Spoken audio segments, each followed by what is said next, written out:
All right, today we're dining at Cinderella's royal table, and I'm gonna try to work in the phrase, if the shoe fits, with every single princess that I meet today. We'll see how well this goes. I know some cats eat from him, if the shoe fits, you know. But, you know, if the shoe fits. Normally I wouldn't ask, but I mean, if the shoe fits, you know. And the shoe must fit as well, correct? You can't, okay. Now my entire, like, conversation is just gonna be around, how do I get to if the shoe fits? Today is a day I've been dreading for a long time. That's right, we are dining at Cinderella's royal table. I'm personally somebody who loves doing character dining experiences here at Disney World, but not this type of character dining. There are really only two types of characters that meet here at Disney World, and that is face characters and fur characters. Now, for face characters, I think it's fairly obvious what that means. These are characters where you could see the character's face, and for fur characters, you cannot see their face at all, which as a 28-year-old adult going to these theme parks, sometimes alone, I honestly prefer. The glorious thing about fur characters is when I'm awkward or I have a weird pause or say a joke that is just not funny and doesn't land, they could just go and it'll be great. But with face characters, it's very, very different. And it's because of that I've been avoiding doing Cinderella's royal table for the longest time. It's one of the only dining spots that only has face characters. Actually, I think the only one, at least that's open currently. But yeah, we're finally doing it. Let's go ahead inside. So we've made our way into Cinderella's castle. I literally have not been inside the doors of this building before, so running around the first corner, I had no idea what we would be expecting, but we had a meet and greet right away, and I was not prepared for it. Then we were forced to climb 4 flights of stairs. Maybe that's an exaggeration. But we were sat at probably the best table in the entire restaurant, or at least that's what we were told. Lighting is immaculate. That was one thing I was worried about, is that lighting would not be so good for the video, but now we're gonna take a quick look at the menu and see what we have to eat here and what those little rats are cooking up in the kitchen, because that's who's working for Cinderella, right? No, your eyes do not deceive you. There are no prices on the menu here. That is because it is a fixed priced meal at $104. So if you're looking to eat here, whether it be for lunch or dinner, is it the same pricing or is it like shift? Same price. Is this like Wendy's where they'll like, depending on the time? No, but it is the same price whether you're here for lunch or dinner. I believe breakfast is a tiny bit cheaper, but the $104 is including tax and I believe maybe tip as well. I think it's $84 not including that, but once they add a couple things on, it's like $104. That is what we each spent to dine here as 25-plus-year-old adults. I'm sorry, Mom. One thing I will say is that I am very, very shocked at the size of this room. You won't be able to tell from the outside, but there's one giant dining room on the inside of this building, and that's pretty much the entire building itself, or at least from what we could see just here. So it seems like Cinderella is running late on her utility bills. The AC is not working very too much here, and we're right next to a vent, which, by the way, if you take a look in this vent right here, some child's autograph book is stuck down there. Maybe that's blocking the intake. We are right next to a... Why am I highlighting this? Who cares? Nobody cares if I'm warm or not. So I just sat back down after getting some B-roll around the restaurant, and we've been marked. What are these? Did you see what happened? Did somebody just stop by? Yeah, our server just put these on our table. And I said, oh, what are these for? And he said, they're wishing stars. For my appetizer, I ended up going with the braised beef, which is served with carrots, cordon puree, shallot jam, and horseradish germalata. So first glance at my braised beef, I'm not 100% sure if what they put on my plate was braised beef or one of the pieces of coal that they used to cook it.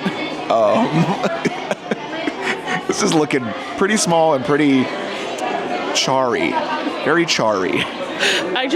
Ryan handed me over his droppings over here, and I was like, Ryan, you should make a video that's just like I was served poop at Cinderella's royal table, because this either looks like a nice little cow pie or just straight up a cow's hoof. Like, this is not, I've never seen anything like, you can't tell me this looks good. Kristen ended up going with the jumbo shrimp, which I would read you the full description, but I didn't order it, so it'll be across the bottom of the screen. At least it doesn't taste like poop. It actually tastes pretty good. I'm a big fan. I'm a big fan of the braised beef. I have one goal today with these princess interactions, and that is to fit in the phrase, if the shoe fits, every single time. There you go. Is that good? You think that's good? I don't know how I'm going to make it work, but I'm going to make it happen. Did your fairies make your outfits today? My fairy made my outfit for him. My wife picked mine out. I didn't know what to wear today, so I said, well, there's stained glass in here, and this is like a stained glass shirt. I'm sorry, you're not on it. There's other... Awesome. Thank you. Oh, yeah, that would be good. Normally I wouldn't ask, but I mean, if the shoe fits, you know. Never had too many portraits. Yes, of course. I did it. I said it. So freaking good. I said the shoe fits line. Let's get some of this jam here. A little bit of the chive oil or whatever that is on the bottom too. The jam here kind of makes it. That's like the whole kind of thing that's making the dish for me. It doesn't taste as bad as it looks, I will tell you that. But again, the portion for the price that we are paying to eat here is honestly not good. Not good at all. This plate is way too tiny. This personal challenge of having to say during each interaction, well, if the shoe fits, has become very evident that this could be pretty difficult. And I'm only like one character in so far. This is gonna be rough. I don't even think Jasmine, does she wear a traditional shoe or is the slipper? She has like little like genie looking shoes. She has like little genie looking shoes, right? They're gold. I don't want to be looking at the feet of this. I saw a tiger the other day at Animal Kingdom, but I was wanting to see if I could like see one from up close, more up close. Is Raja, like, is he around still? Like, Yes, of course. So he likes to stay in the menagerie. So I have a menagerie back in the palace. if I get a doggy bag for this, would he be interested at all? Yes, of course. We would definitely. I don't know if he eats off the table or anything like that, but you know, I know some cats eat from the table if the shoe fits, you know. Oh, yeah. He does eat quite a lot, but not as much as a boo. A boo we call his stomach the cave of hungers. The Cave of Hungers, that's a good one.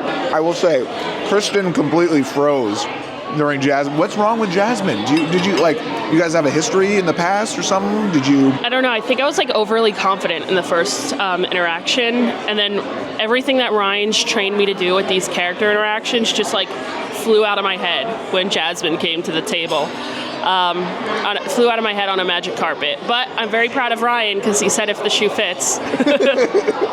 You know what just hit me? We are a party of 2. There are some very large parties in here, literally up to 10. Do you know how much it would cost for a party of 10 to eat here? $1,000. $1,000 for your family to eat lunch at Magic Kingdom. Maybe you should just go with the chicken nuggets over at Cosmic Rays. Wouldn't it be really awkward if fish was on the menu here? Is it? Is fish on the menu? Oh, you're a murderer. I'm gonna tell Ariel that you ate fish. Like, that's your friend. That's flounder right there. Go for it. Sue me. And I love your shirts. You've got Oh, thank you so much. Yeah, I got a wide collection. Oh, really? I don't know. There's no thingamabobs on here whatsoever. No thingamabobs? Your collection is neat. Well, I think that would be perfect for Prince Harry. I could make him a little seaweed shirt. We could who's its, what's its, thingamabobs, gizmos, gadgets, starflags, whatever we would like. I'm glad to hear that your voice has recovered a little bit. What I will say for next time, if you ever lose your voice, like maybe like a Mucinex or Robitussin PM would be really good. I don't know for sure if that's something that you've tried before, but you know, if the shoe fits. No, I don't think No. Okay. Let me. Yes, that'd be awesome. That was a huge stretch for that one. What was I doing? Are you having a great time in the kingdom so far? We are having a great time. We're enjoying some great food. I'm sure it'll be a lot better once you're nice and full too, won't it? I know. We gotta fuel up. Later today, we're taking archery lessons. So if you have any pointers, we'd love to hear them. Well, I always say to keep practicing. Yes. Always makes perfect. And make sure you stand up straight and tall. You don't want to be slouched over or else you're low and then we'll go all kind of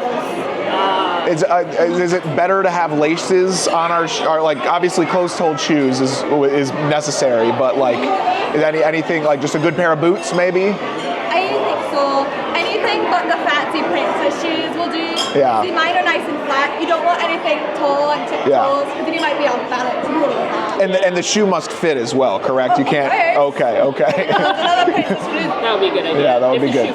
If the shoe fits. If the shoe fits, okay. Right? Like a portrait? Yes, please. Oh, Oh, should we do one together? We haven't gotten. Yeah, we should do one together. Maybe we do a. You want to do a 0.5? Yeah, we can do a let's do a 0.5. little 0.5. A little selfie. Whoops. Okay, one of those will work. Thank you, Merida. Thank you so much. Have a great time in the kingdom together. We will. You Thank too. you. I don't know what this wishing star gimmick is, but it's not landing really good. We're supposed to make a wish. They said put it in your heart. I wish this meal costs less money. That is my wish today. There you go. I'm going to put it right in my heart. Smart financial decisions. Bippity bop. Bippity boppity poo. There are some strobe lights in the ceiling. Looks like a fire alarm's going off. Somebody just pulled the fire alarm. Remember when the Magic Kingdom, the castle was on fire? Remember that?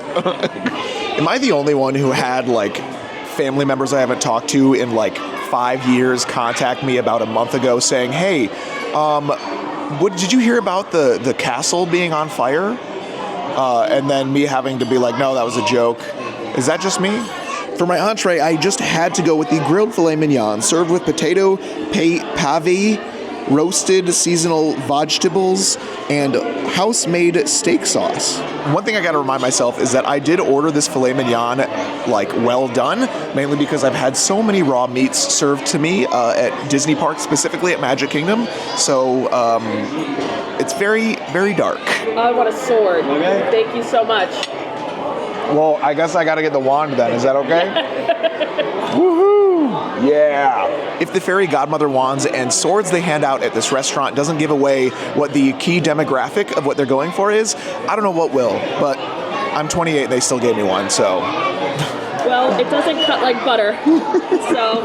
You don't know where that's been. That is true. Oh, that's really gross. Okay, so the steak, as the kids would say, is bussin'. I'm gonna judge this broccoli next. I'm a huge broccoli fan. By far my favorite VeggieTale. Don't remember his name, but the broccoli was my favorite. And it looks pretty wet. That's a wet broccoli. That's really good. Broccoli's my favorite vegetable, aside from popcorn. That's my first favorite vegetable. Lightning fast, we're going for a review of this potato. Kristen said it's a potato, so let's go for it. That's potato-y. That has way more flavor than you said it did. Are you lying? We did just have some collector cards dropped off at our table. Kristen, whose signatures did you get? Oh my god, we have Cinderella's signature, Merida, Ariel, Princess Aurora, and Jasmine. I'm hanging this up. I can't help but like picture all of these princesses going in a line backstage, just like sign, move on, sign, move on. Real signatures. These are real signatures. What are you telling me? This was printed on here? No way. Nothing like a Friday afternoon at Magic Kingdom, eating a $104 steak. Wow. What a ripoff. Every single table around us that was seated at the same time as us has now cleared, and I bet they're probably like, damn, we gave the best table in the house to the people that are taking the longest to eat their meal. But we're done with our entrees. Time for dessert. And of course, for the dessert, I had to go all out. I got the Clock Strikes 12, which is dark chocolate mousse with a caramel and crunchy praline center, served with chocolate sauce and hazelnut gelati. Taking my first crack into this clock-themed mousse dessert, I will say, I'm not the biggest fan of mousse in the first place, but this is something else. I am hoping that this like other dish, this ice cream, I think it's ice cream, paired with this would be a little bit better. Let's see. That is much better. Definitely go with that. I have dined at, I think, all but one or two of the character dining meals here at Disney World. And I do want to ask Kristen, what has so far been like the worst one? Like, what is the one that stood out to you be like, okay, this is not like for money purposes, if that makes sense? Well, money-wise, obviously this one is pretty much, unless you have small children that like love the princesses, I'd say it's worth it. It's not worth it to do like every time, but once in a while, once in a blue moon, it might be worth it and really cool. And it's cool to just be in the castle. So pricing-wise, this is quite crazy. But the other one that I think is like not worth it at all is Chef Mickey's. I mean, I think the character interactions there are just so quick that like the food is the worst out of any character dining, and I think the best in terms of character interactions is Hollywood and Vine. I don't think the food there is bad either. Ryan and I have been to Hollywood and Vine for pretty much every season. We're actually due for a springtime dine video. But every time we go at a time that's like kind of random. So we'll try and go between like 3 and 4 o'clock.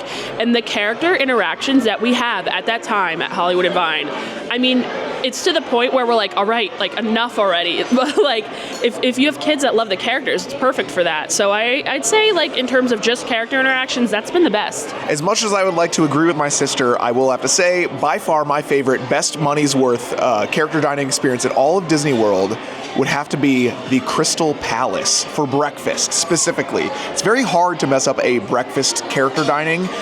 For me, I also really, really do love the characters that they have there. Winnie the Pooh and Friends are by far my favorite. Even if I don't seem like it all the time, I do actually love Winnie the Pooh. I almost forgot. I think the best character dining in terms of food and price and characters is storybook dining at Artist Point at Wilderness Lodge. It was fun. Unique characters, fantastic food. If you do want to know more about one of the best character dining spots, Storybook Dining, you can check that out in the corner right now. Maybe open a new tab, save it for later, or it's in that corner. One of those. I don't know. Thanks. Once again, I cannot reiterate enough how crazy this view is. This is an angle that I don't think I've ever seen from Magic Kingdom. I've actually never eaten here before. I think this is probably one of the most expensive people watching spots to ever exist in any theme park. I could just see myself spending an afternoon watching cast members move some strollers and parents freak out at them for moving the strollers, or some influencers fail at pulling the sword from the stone. So I'd like to make a correction. My sister's a liar. She said that it would cost $104 each, but with the AP discount, it's not $104. How much was this? Okay. It was, let me pull up my math here. I did the math. We got an AP discount, so it was $94, but what I prepaid for, it was $104 per person, but then they let us know that they take an AP discount, so we got about $10 off. That's one more thing that's very, very unique about this restaurant is that you have to prepay and they charge you before you get here. So cancellations, I don't know exactly what their policy is, but it's strange. It's for sure strange, but I mean, I guess royalty, the princesses probably have a huge guarantee for this. Like they're probably going in at least $10K each. Rather than give a standard review of Cinderella's royal table, I'm gonna go through a list of things that I would rather spend $104 on. Number 1, traffic ticket violations. 8 to 10 trips to Chipotle. Genie Plus for an entire family of 4 on any given day during spring break. I will say it's a once-in-a-lifetime experience. Once. Not twice, once. I think people should try to do this once if they can. But also, if you can't, that probably means you have more than a party of 2. On today's episode of TikTok ideas that I had that will probably never end up coming out, this one's a special edition because I even shot it. I thought it'd be a really funny idea to start a TikTok off with, I slipped a cast member a $100 bill and they let me into Cinderella's castle, because I know there's not even a lot of people that know that Cinderella's castle has a restaurant inside of it and it costs $100 to dine there. Does it make sense? Well, it did before I edited it, but unfortunately, one more reason why I can't use these fake, do you know these are fake $100 bills? I've used these in videos in the past. See across the top, it says motion picture or something. Yeah, well, I didn't end up using this one. Most of the footage that I shot inside for this one for TikTok was like me being like sneaky, like urban explorer-y, but it didn't really work, mainly because there was so many people around this dining room. Like, I'm such an idiot. Like, why did I think this would work? I don't know. I think the hook was genius, but I just didn't deliver on the back half. So feel free to use this if anybody wants to. Go for it. After much thought and deliberation, I believe now's a good time. I think I'm in the right spot. Chris and I are both in the right spot to bring back the podcast. That's right, the People Mover podcast, not that other. What was the other one called? Bad Traveler. All right, welcome back to the People Mover podcast, the podcast where we sit on the People Mover and talk. My name is Ryan, and of course, my guest today is, I'll let her introduce herself. Ryan's favorite sister, Kristen. Continuing our discussion from before about character dining experiences, let me ask, what character dining experiences do we even have left? So Ryan loves character dining. I do not. But we have been to almost every single character dining experience at this point. I think the only ones we've missed are Cape May Cafe breakfast and And what was the other one? Oh, Akershus in Norway. And since I'm doing like eating around every World Showcase restaurant, Akershus will be coming up at some point. Okay, so I did want to ask Ryan something as well. I have to return the favor. But D23 tickets just went on sale and already sold out. So I wanted to ask Ryan, what is one thing that he hopes is announced at this year's D23? Now, I'm not going to be selfish and say something that has to do with Disney World right away. Honestly, the one thing that needs to happen at all Disney parks is something with Disneyland's Tomorrowland. They have been sitting on a pile of not so good theme park for quite a bit of time, and they just need to find something to do with that place. So maybe they do an overhaul there. That's number one. My number two would be some actual announcements that follow through and happen, and not just some blue sky ideas. That's my number two. Well, yes to that. I also don't care about these hypothetical announcements. I want real announcements. But I have two that are very simple that would make me very happy. One is just getting rid of park reservations. I think it is beyond time for that. And two is I hope they announce that they're taking away the virtual queue for Guardians of the Galaxy Cosmic Rewind, because I am sick of it. Well, Kristen, do you have any ideas for things that you actually want to see happen? Not things like fixed. Is there anything like new that you'd like to see? You know what? There are just so many things new I'd like that it's hard to think of one right now. But I guess this is like a big picture, and I doubt it's actually going to happen. And I think it's what everyone is hoping for. But basic answer is a fifth park announcement to compete with Epic Universe. I don't think it's actually going to happen, but I would like to see it. This is just me dreaming. I'm a dreamer. Well, that was it for us here on the People Mover podcast. We'll catch up with you guys probably in 6 months. So I guess that leaves the perfect setup for all of you. Let me know in the comments down below what you're looking forward to seeing announced at D23. And just so I know you made it to the end of the video, please leave that in the comments below. That's the only way I know that you made it to the end. And with all that being said, I want to thank all of the Pity viewers so much for tuning in to this wonderful video here at, where are we right now? Where did we go today? Animal Kingdom. At Animal Kingdom Lodge. We will see you guys next time. Bye.